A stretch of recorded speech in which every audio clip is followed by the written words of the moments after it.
Andrea Widarto from Senior High School to Pasuruan, and today I proudly stand as the opposition whip in today's motion. This house would give social service and skill training for gambling offenders rather than imprisonment. As the opposition, I strongly disagree with this motion. In my speech, I will explain why imprisonment remains necessary. Let's begin by understanding the current situation. In many countries, gambling is treated as a legal offense that carries fines or imprisonment. The logic behind this is simple.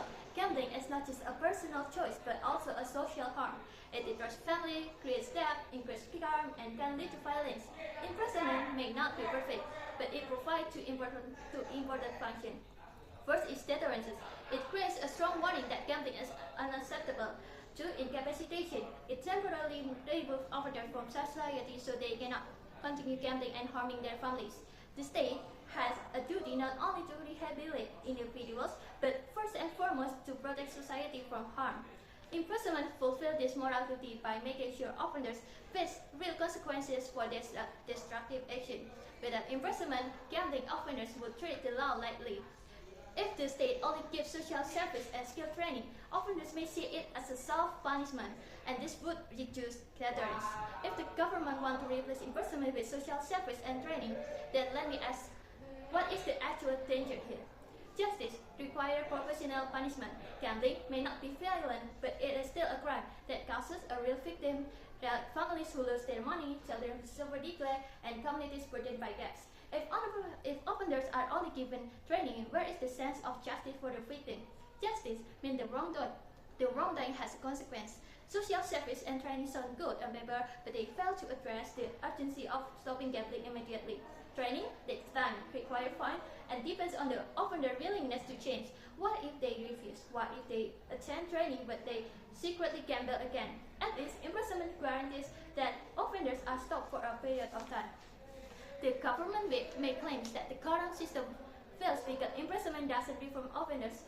But as the opposition, I argue the state already has combined mechanisms in practice.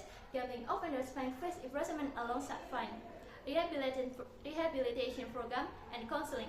Courts can use direction in sentencing like that offenders may get probation or fine, while repeat offenders face prison.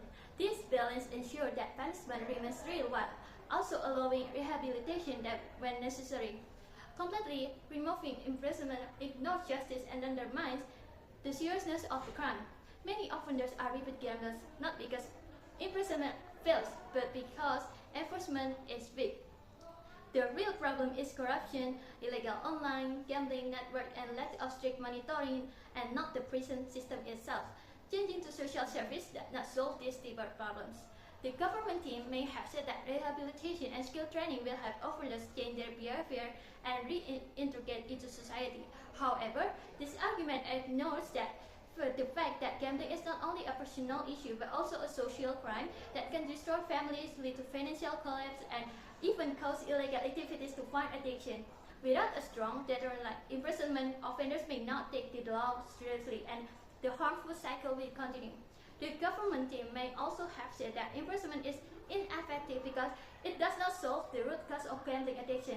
Yet, our side believes that imprisonment combined with regulated rehabilitation program inside prison system and provides both punishment and the chance for reformation. This ensures justice for victims while still addressing the offender's needs.